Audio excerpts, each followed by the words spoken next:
Buenas tardes, compañeras. A mí me tocó exponer acerca del tema de los 10 puntos para entender el gasto educativo en México. Y vamos a empezar con una pequeña introducción.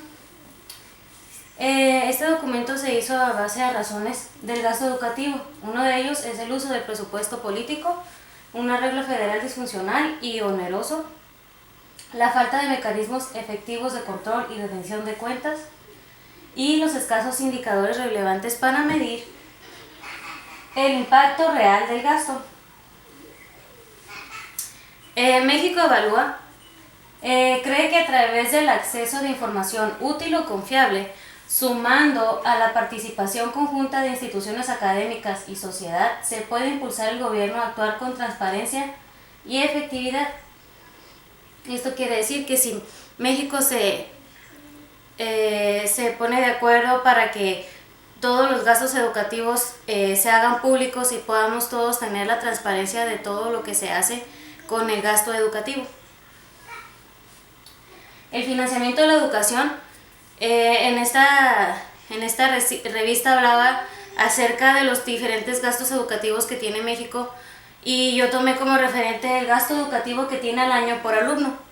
En educación primaria y secundaria se tiene un aproximado de $650 por alumno al año, y en educación media de $2,800, lo cual, de acuerdo con la OECD, México tiene uno de los presupuestos más altos o de los gastos más altos. Sin embargo, aquí en nuestro país la inversión en la educación aún no ha sido suficiente para poder evitar todos los rezagos que tenemos. Empezamos con los 10 puntos. El número 1 es el sistema educativo. Que el sistema educativo tiene retos en cuanto a la calidad y equidad, lo que amplía el rezago. En este documento hablaba acerca de cómo es que de los 30 países que conforman la OECD, México se encuentra en el último lugar en aprovechamiento escolar.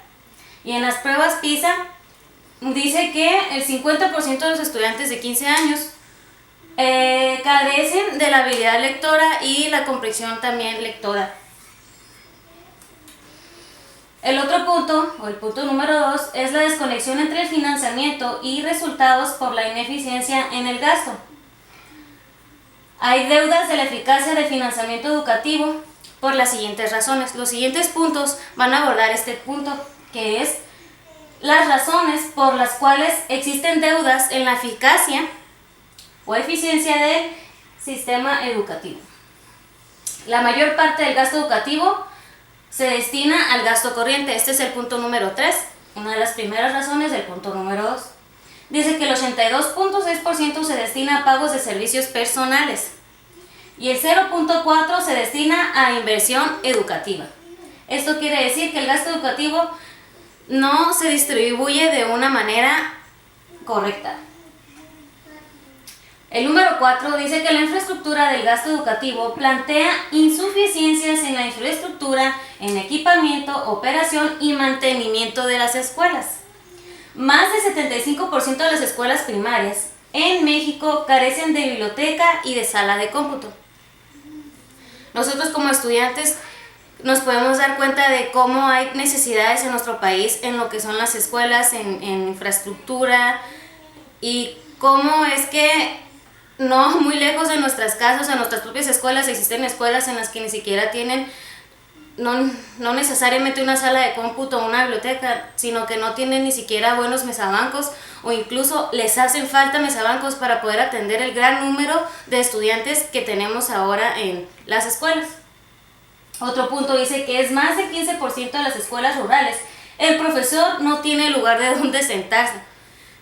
Es referente a lo que acabo de decir, un ejemplo de cómo aún en nuestros propios alrededores podemos encontrar escuelas de este tipo. El punto número 5 dice que la mayor parte del gasto público educativo es financiado por el gobierno federal, mientras que el estatal y municipal hacen escasas aportaciones o en diferente proporción. Los porcentajes son los siguientes. Dice que el gasto federal, es del 64%, el sector privado del 21%, el estatal de 14.3% y el municipal únicamente el 0.02%. En 14 estados el margen de financiamiento es menor al promedio nacional. Entre ellos es Chiapas. Comúnmente se dice que en México, Mexicali, lo que es más que nada la zona fronteriza, es uno de los que más dinero aporta al financiamiento, más no sabemos si eso es real. El número 6 dice que no hay una distribución clara de funciones en órdenes de gobierno en materia de gestión y uso de recursos. La NMBE dice que se entrega la administración de recursos a los gobiernos estatales. Esto quiere decir que el gobierno estatal es el que tiene la autoridad de cómo se distribuyen los recursos que se nos dan. No se establecen criterios e indicadores ni normas que regulen el ejercicio eficiente de los recursos, algo que probablemente sea necesario para que los recursos sean destinados a cada una de las escuelas de manera igualitaria. Y el número 7 dice que el uso de recursos no está orientado a resultados y no hay indicadores para valorar el efecto de ese gasto. Muy similar al punto anterior, dice que ni la burocracia ni las escuelas están sujetas a un proceso de rendición de cuentas. Eso quiere decir que si a mí como escuela me dan 10,000 pesos, yo sabré en qué me los gasto, aunque tenga a lo mejor yo una necesidad de cubrir la infraestructura en los salones con mesabancos. A lo mejor no destino ese dinero en eso, sino que yo como administrador de los recursos a lo mejor me lo quedo para poder hacer otras cosas o hacer como que gasto en lo que realmente se necesita, que en este caso serían los mesabancos. Y dice que no existen controles adecuados para conocer el número de planteles o matrículas en las entidades federativas, lo cual es muy grave, ya que no nos permite contemplar el número de escuelas a las que nosotros podemos acceder y ver la administración de los recursos. Y no podemos, si no hay un número fijado de las escuelas, no podremos nosotros pues tener una buena administración de los recursos.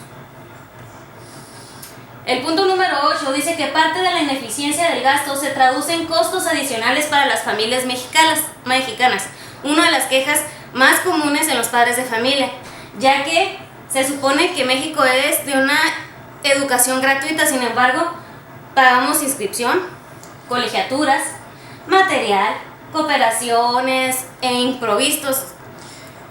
Y el gasto en improvistos en las familias es mucho mayor en el sistema público, que es el 19%, que en el privado únicamente el 2%. Los siguientes 2 puntos son recomendaciones que se hacen en este documento. El número 9, primera recomendación, dice que es renovar la gestión institucional antes de incrementar el financiamiento educativo. Una de las propuestas es la profesionalización de los burócratas. Es decir, que se necesita primero hacer una gestión de lo institucional antes de hacer una gestión de los recursos, para que estos, a lo mejor, por ejemplo, aquí de los burócratas, pues puedan hacer un buen manejo de recurso educativo. La segunda recomendación y último punto es el avanzar hacia un sistema educativo más articulado entre sistema federal y estatal para asegurar la transparencia en el gasto ejercido por los gobiernos locales. Una de las recomendaciones es que debemos nosotros saber qué es lo que se gasta en nuestro país. Se supone que hay una transparencia, pero no sabemos qué tan transparente es. Entonces, como conclusión, la meta de este documento es el que nosotros podamos ver más allá y decir, bueno, podemos nosotros llegar a conocer y ver cuál es el gasto público o privado de lo que son los recursos educativos, y que sea esto realmente un hecho, que se pueda llamar en México una transparencia en lo que es el financiamiento educativo. Y por su atención, muchas gracias.